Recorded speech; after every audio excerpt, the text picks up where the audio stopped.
Something extraordinary just happened deep in the heart of Texas. Welcome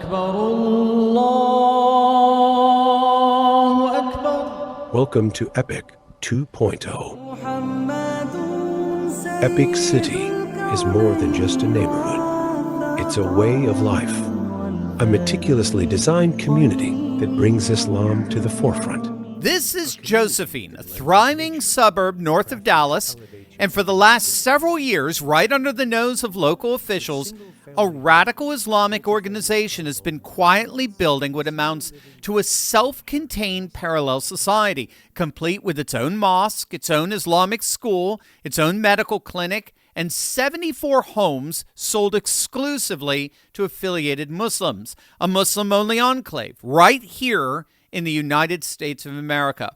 They called it Epic City, but Texans called it something else, and then they did something about it. You're not going to want to miss this.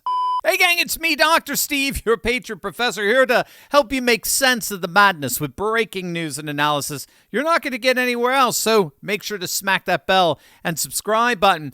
Let's start with what EPIC actually is. EPIC stands for the East Plano Islamic Center, and for over a decade, it's operated what retired Plano Police Sergeant Douglas Deaton, a court-recognized SWAT expert, describes as a de facto Islamic enclave in the suburbs of Dallas. 74 homes sold exclusively to members of the mosque's affiliated community, an Islamic school, a Sharia-compliant financing system, a medical clinic, and most chillingly, a pattern of unreported deaths and closed-circuit internal governance that kept local law enforcement almost entirely in the dark. Sergeant Deaton testified publicly that in over a decade of living adjacent to this enclave, local police had no idea what was happening behind those walls. And then they announced Phase 2. The plan was called Epic City, a proposed 400-acre, 1,000-home development in Josephine, Collin County, Texas. Not a neighborhood, a compound, complete with its own separate governance structure, its own internal economy, and what critics described as an architecture designed to make external law enforcement practically impossible. But the moment word got out, Texans pushed back, and they pushed back hard. The backlash was so fierce, so immediate, so overwhelming, that Epic's developers quietly rebranded the project. They dropped the Epic name, slapped a new label on it, The Meadow, and hoped nobody would notice. Well, they did. Texas Governor Greg Abbott launched a full-scale investigation. 12 state agencies simultaneously looked into Epic's operations, and they issued a cease and desist order after discovering Epic had been operating an unlicensed funeral home on the premises. Now, think about that for a moment. An unlicensed funeral home in a Muslim-only enclave in Plano, Texas. Attorney General Ken Paxton filed a civil investigative demand. Senator John Cornyn got involved. To his credit, he called on the DOJ to investigate. HUD launched a Fair Housing Act investigation in February because, as it turns out, selling homes exclusively to members of one religion happens to be a federal civil rights violation. So the combination of the full weight of the state of Texas and the federal government came down on Epic, and as a result, the Meadow has officially dried up. In January, Collin County planning commissioners voted to pause all development applications for the Meadow indefinitely. They thought they could establish a center for national Islam in Texas, but Texans had other plans. In fact, it gets even better. Here's where the story gets even bigger, right? Everything's bigger in Texas. Because what happened in Texas didn't stop at the county line. In March, Texas Republican primary voters were handed a ballot question, Proposition 10, asking whether the state should ban Sharia law from being used in any Texas court or government proceeding. The result? A jaw-dropping 94.8% of Republican primary voters voted yes to ban Sharia. 94.8%. In a state of 30 million people, from Amarillo to Corpus Christi, from El Paso to Beaumont, the verdict of the Texas electorate was delivered with clarity and finality. This is American soil. American law applies here and no other law. Period. End of discussion. And Democrats have the gall to actually think they're going to try to turn Texas blue. Not a chance. And I'm going to show you exactly why. The energy markets yesterday, right? Did you see that? They were flipping out in the early morning hours. Monday actually saw the wildest single-day oil swing in modern history. Brent crude surged past $119 a barrel early in the session. It's the largest single-day spike since 2020 as Strait of Hormuz tanker traffic remained frozen. And then Trump said that the war was basically complete and would end soon, and he promised to hit Iran 20 times harder if they blocked Hormuz oil flows, and lo and behold, prices cratered. Brent plunged around $88 a barrel. And that price fluctuation reminded me really of the volatility that our savings are subject to. I mean, imagine this, right? 30 years of work, 30 years of saving, 30 years of sacrifice.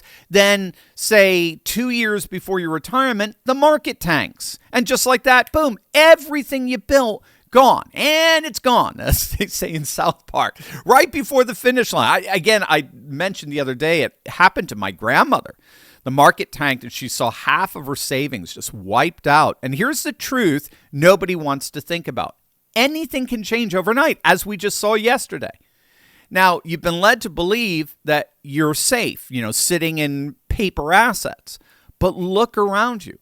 Look at what's happening right now. War with Iran escalating, oil prices surging, global markets are reacting, and your retirement is sitting there fully exposed, tied to every bit of it. Gang, the wealthy aren't sitting in paper. The education aren't. Central banks aren't.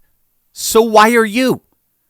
More and more Americans are waking up to something most people never even find out. You can actually move your IRA, your 401k into physical gold outside the market. No taxes, no penalties, done. That's exactly why I teamed up with Augusta Precious Metals. They showed me how it all works, and they've helped thousands of Americans understand how to protect part of their retirement with real physical gold. So here's what you need to do right now. Go to turleybuysgold.com or text Turley to 35052 and get Augusta's free gold guide. And they'll show you exactly how it works. It's clear, it's straightforward, every question answered. That's turleybuysgold.com or text Turley to 35052. Gang, 30 years of work shouldn't ride on one market cycle. Protect what you built. Get the guide today. The ban on Sharia law in Texas is now strengthened. That was the ceremonial signing of the ban on Sharia law just weeks back, a ban again that garnered nearly 95% support. And we need to understand the larger picture of what's happening here.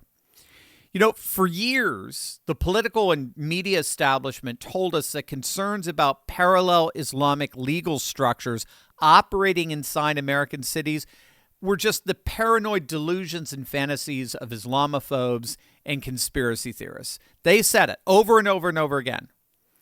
And while they were saying it, ironically, Epic was quietly operating a Muslim-only neighborhood in Plano for 12 years with unlicensed funeral operators, Sharia-compliant financing, and a fortress-style compound facing the Plano Police Academy, a layout that even a veteran SWAT officer testified raised serious law enforcement concerns.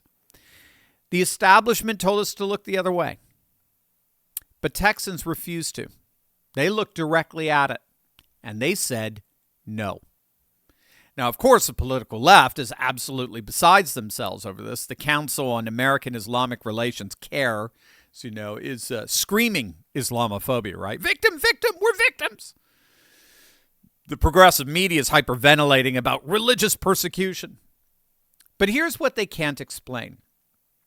A Fair Housing Act investigation was launched because Epic was potentially discriminating against non-Muslims in housing, okay? Now, you got to get that. The only civil rights case here that's been violated is not against Epic's critics, it's against Epic. You can't sell homes exclusively to members of your religious community and then claim you're the victim of discrimination when the federal government calls you on it. That's not a religious freedom issue. That's a federal civil rights violation. It was the Epic community that was guilty of that, not their accusers. And that, for 95% of Texans, obviously raised the question of the compatibility of Islamic law and Islamic tradition with Western values and Western civilization. And they concluded, just like more and more Europeans are concluding, that the answer to that is heck no. These are fundamentally different civilizational cosmovisions that are operative here. And the very fact that homes were being sold exclusively to members of your religious community at the expense of the wider community of Texans only underscores that incompatibility. In other words, that housing discrimination is not just a perceived incompatibility, it's actually a practiced one. It's an enacted one. And so it seems to me that Texans are not just perfectly within their rights to do what they did in both shutting down the Epic City or Meadow Urban Plan and banning Sharia law. They weren't just within their rights, they were perfectly and reasonably justified in exercising those rights. And so here's the bottom line.